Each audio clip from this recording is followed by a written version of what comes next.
అతి పవిత్రమైంది, అతి నిలవైంది. కానీ ఏ నక్షత్రాన్ని పుట్టినా, మంచి నక్షత్రం పుట్టినా ఆ తల్లిగారికి 2 కాళ్ళకి మనం నమస్కరించుకోవాలి. ఏం చేతంటే అలాంటి గడియలో ఇంత దాతని అందరికీ పంచిపెట్టి దాతని మనకు అందరికీ అప్పచెప్పారు ఆ మహాతల్లి. మన ప్రతి ఒక్కరూ కూడా ఆ తల్లికి నమస్కరించుకోవాలి. ఏం చేతంటే కన్న తల్లి గొప్పది. ఆ కన్న తల్లిని మనం ఎప్పుడు కూడా మన్నించుకుంటే మనకి ఏ లోటు ఉండదు. అలాగే ఈ ద్వారాగా మనం నిరూపించుకోవాలి. కారణం ఏంటంటే ఎంతోమంది దాతలకి సాయం చేశారండి. ఒకరిద్దరు ముగ్గురు వందలు కాదండి, వేల మీద చేసుకొచ్చారండి. ఇలాంటి దాతలు మరి మనం ఈ లోకంలో ఎక్కడ చూడలేదండి. మీ అందరికి మనం చేసేది అదండి. ఏంటంటే ఇలాంటి దాతని మనం మర్చిపోకూడదండి ఎప్పుడు కూడా. ఇంత దాతను మనం మర్చిపోలేం సార్. ఏమేమి చేశారు చెప్పండి అయ్యా. ఆయన ఏం చేశారు సార్?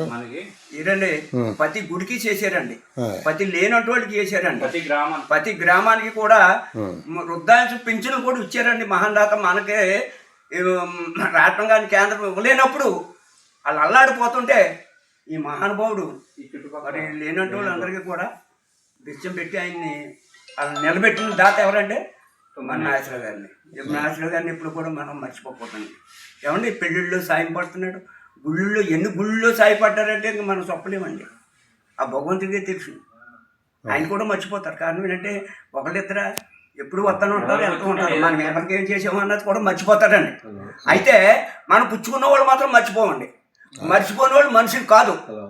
ఒక విషయంలో చెప్పుకోవాలంటే మనం దాతగా వచ్చాం, ఆయన హృదయపూర్వకంగా మనకు దాతగా మనకు అందించినప్పుడు ఆయన ఎప్పుడు కూడా మన హృదయంలో పెట్టుకుంటేనే ఆ దాతకు మనకు ఎంతో మనం పుణ్యం చేసుకున్నట్టు ఉంటుందండి.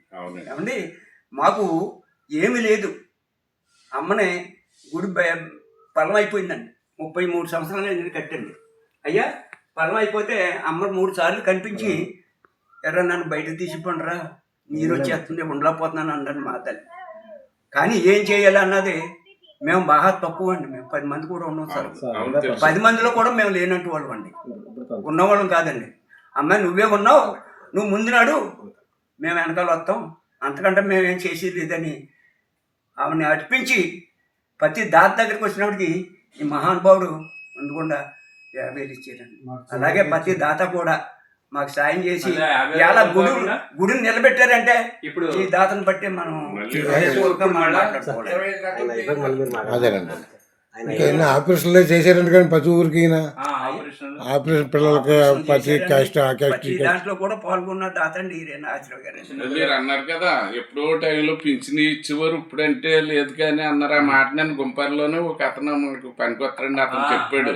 అయ్యి బాబా ఆయన చేయటం ఏంటండి ఈ పనులు కదండి, ఆయన చాలా మంచి పనులు చేశారు. పింఛన్ మనకి ప్రభుత్వం టైంలో కూడా పింఛన్ ఇచ్చారంటే అప్పుడు నేను అనుకున్నాను ఏంటి ఇంత ఇలా చేసిన నాగేశ్వరరావు గారు ఎప్పుడు మనం వెళ్ళబోయే ప్రాణంలో ఈ నిలబెట్టారు వాళ్ళు ముసలి దాతనే.